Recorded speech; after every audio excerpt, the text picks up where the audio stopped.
നല്ല മഴയായിരുന്നു കേട്ടോ. എല്ലാവരും ഉണ്ടോന്ന് എനിക്ക് അറിഞ്ഞൂടാ. അപ്പം ഇവിടെയൊക്കെ ഇന്നലെ നല്ല മഴയായിരുന്നു. അപ്പോൾ ദേ നമുക്കിപ്പോൾ വീൽ ചെയറും കൊണ്ടാണ് ഇപ്പോൾ പോകാൻ പറ്റില്ല. ഇപ്പം നല്ല വെയിലായി തുടങ്ങി. പിന്നെ ദേ സുടുമോനിപ്പോൾ പുറത്തേക്ക് പോവാണ്ട് ഇങ്ങനെ വാശി പിടിച്ച് ഇങ്ങനെ നിൽക്കുക. അപ്പം ഞാനിപ്പോൾ നമുക്ക് ഇങ്ങനെ കയറ്റിയിരുത്തിക്കട്ടെ. ഇത് മരുന്നില്ലെങ്കിൽ അവൻ ഒച്ചപ്പാടും ബഹളമായിട്ട് ഇങ്ങനെ തന്നെ ഇരിക്കുള്ളൂ. അല്ലെങ്കിൽ ബോൾ ഇട്ട് കൊടുക്കുക, ചെണ്ട ഇട്ട് കൊടുക്കുക. ഇവൻ്റെ അടുത്ത് ഏത് നേരെ ഇങ്ങനെ കൊട്ടും പാട്ടൊക്കെ ഇട്ട് തന്നെ ഇരിക്കേണ്ടി വരും കേട്ടോ. ഒരാളെ അവൻ വെറുതെ വിടില്ല. ആരെങ്കിലും ആളിരിക്കണ്ടെങ്കിൽ അവൻ്റെ അടുത്ത് കൊട്ടിപ്പാടി തന്നെ ഇരിക്കണം. ഒരു സമയം അവൻ അടങ്ങിയിരിക്കില്ല. ഫുൾ ടൈം അവൻ എണീറ്റിരിക്കണ്ടെങ്കിൽ ഫുൾ ടൈം ബിസി തന്നെയായിരിക്കും. അല്ലേ സുടുക? നമ്മൾ ഫുൾ സമയം ബിസി തന്നെയല്ലേ? ഫുള്ള് തിരക്കിലാണ് നമ്മള് അല്ലേ? സുടുമ്പോ ഇങ്ങനെ ഓരോ കുറുമ്പും വികൃതിയൊക്കെ ആയിട്ട് ഇങ്ങനെ ഇരിക്കുള്ളൂ. ഒച്ചപ്പാടും ബഹളൊക്കെ ആയിട്ട്. ആരത്? അമ്മമ്മ അവിടെ പണിക്കാരുണ്ട്. പണിക്കാർ കുമ്പം കൊണ്ട് കൊടുക്കാൻ പോയതാണ്. കുമ്പം കൊടുക്കാൻ നാരങ്ങ വെള്ളം കൊടുക്കാൻ പോയതാണ്. അമ്മാമ്മ അതേ പോണു. അമ്മാമ്മ വീഡിയോയിൽ കാണാണ്ട് പോണു. അമ്മാമ്മക്ക് ഇതിലൊന്നും നിൽക്കാൻ ഇഷ്ടമില്ല. അമ്മാമ്മയെ കാണാണ്ട് ഒളിച്ചു പോണു.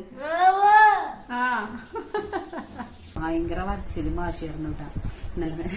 ഇന്നലെ രാത്രി മഴയായി കഴിഞ്ഞ സുഖമോര് ഭയങ്കര പേടി. എന്താണെന്നറിയില്ല. ചില സൗണ്ട് കേട്ടാന്ന് കഴിഞ്ഞാൽ ഭയങ്കര ചിരിയ. സന്തോഷമാണ്. കുക്കർ വിസിലടിക്കുന്നത് ഇങ്ങനെയൊക്കെ കേട്ടും കണ്ടു കഴിഞ്ഞാൽ ഭയങ്കര ചിരി കേട്ടാ. അതേ കണ്ട. ഇപ്പൊ ദേ ആൾ സൈലന്റ് ആയിട്ടൊക്കെ ഇരിക്കുന്നുണ്ട്. കുളിയൊക്കെ കഴിഞ്ഞു. ബനിയനൊക്കെ ഇട്ട് ചായ കുടിച്ചു. പിന്നെ എന്നിട്ട് കഴിച്ചെന്റെ മോൻ എന്തെങ്കിലും കഴിച്ചാമ്മയുടെ മോൻ ഇതെല്ലാം ഉറങ്ങിയ ഉറക്കൊക്കെ കുറവാട്ട ആശാന്. ആശാന് കാര്യങ്ങളെല്ലാം അന്വേഷിക്കണം. എല്ലാ കാര്യങ്ങളും അന്വേഷിച്ചിട്ട് ഉറങ്ങുള്ളൂ. സുടുമോൻ ലോകവിവരമൊക്കെ അറിയണം. ആരൊക്കെ വന്നു വീട്ടില്, ആരൊക്കെ പോയി എല്ലാം അറിയണം അല്ലേ?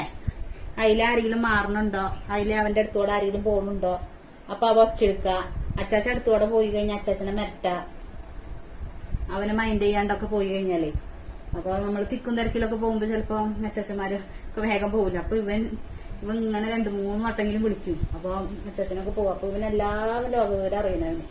അവന് ഏറെ കുറെ കാര്യങ്ങൾ അടുക്കളയിൽ നമ്മളിപ്പോ എന്തെങ്കിലും ഉണ്ടെങ്കിൽ എല്ലാം ഒച്ചപ്പാടും ബഹളമൊക്കെ കേട്ട് കഴിഞ്ഞാൽ അപ്പൊ ഇവിടെ ചിരിക്കണ നമ്മുടെ കയ്യിൽ നിന്നൊക്കെ വല്ല പ്ലേറ്റൊക്കെ അറിയാണ്ടൊക്കെ വീഴല്ലോ നമ്മൾ അടുക്കളയില്. അപ്പൊ ഇവിടെ കിടന്നിങ്ങനെ ചിരിക്കും. ചിലപ്പോ ഭയങ്കര സന്തോഷമായിരിക്കും നമ്മൾ അടുക്കളയില് നമ്മുടെ ഒച്ചപ്പാട് ബഹളമൊക്കെ കേട്ട് കഴിഞ്ഞാൽ. പിന്നെ ആരെങ്കിലും വന്നു കഴിഞ്ഞ് കഴിഞ്ഞാൽ മുൻപൊക്കെ ഇങ്ങനെ ഇരിക്കുക പോലും ചെയ്യാറില്ല കേട്ടോ. നമ്മുടെ ഒരു ആശ്വാസം കിട്ടിയത് നമ്മുടെ ടീച്ചർമാരൊക്കെ വന്നേ പിന്നെയാണ് സുടുമോനൊക്കെ ഇങ്ങനെ ഇത്രക്കെങ്കിലും ഒന്ന് ഉഷാറൊക്കെ ആയി കിട്ടിയത് കേട്ടോ. അല്ലെങ്കിൽ മുൻപൊക്കെ ഒരു കോണിമ്പെല്ല് വരെ വന്ന് അടിക്കാൻ വരെ ഒരാളും നോക്കാറില്ല. എന്താ വെച്ച് കഴിഞ്ഞാൽ സുടുമോ ഭയങ്കര കരച്ചിലായിരിക്കും. ഒരു കോണിമ്പെല്ലൊക്കെ കേട്ട് കഴിഞ്ഞ് കഴിഞ്ഞാൽ പിന്നെ ആരെങ്കിലും ഒന്ന് വർത്താനം പറഞ്ഞു കഴിഞ്ഞ് കഴിഞ്ഞാൽ ഒരു നമ്മളെന്നാ പുറത്തേക്കൊക്കെ കൊണ്ടുപോകലും കാര്യങ്ങളൊക്കെ അന്നൊക്കെ ഉണ്ടായിരുന്നു കേട്ടോ. അന്ന് എന്ന് പറഞ്ഞാൽ എടുക്കാനൊക്കെ പറ്റിയായിരുന്ന സമയത്ത്.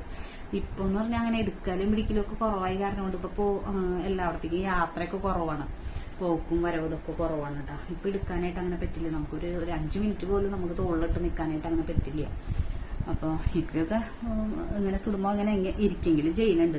ഒരു 5 മിനിറ്റ് ആയാലും 10 മിനിറ്റ് ആയാലും നമ്മുടെ മടിയില് വലിയ കുഴപ്പമില്ലാണ്ടൊക്കെ ഇരിക്കുന്നുണ്ട്. എന്നാലും ഇങ്ങനെ ചെറിയ ചെറിയ ഇതുകള് കുറുമ്പുകളൊക്കെ ഉണ്ട് അവന്റെ കയ്യില്. അത് നമ്മൾ നോക്കിയും കണ്ണും വെച്ചൊക്കെ ഇരിക്കണം കേട്ടോ. അവന്റെ അടുത്ത് ഇരിക്കുമ്പോ ചിലപ്പോ അവൻ പെട്ടെന്ന് ആവും റിയാക്ട് വരാം. അപ്പൊ അത് നമ്മൾ ശ്രദ്ധിച്ചിരുന്നില്ലെങ്കിൽ ഇത്തിരി പണിയാണ് കേട്ടാ.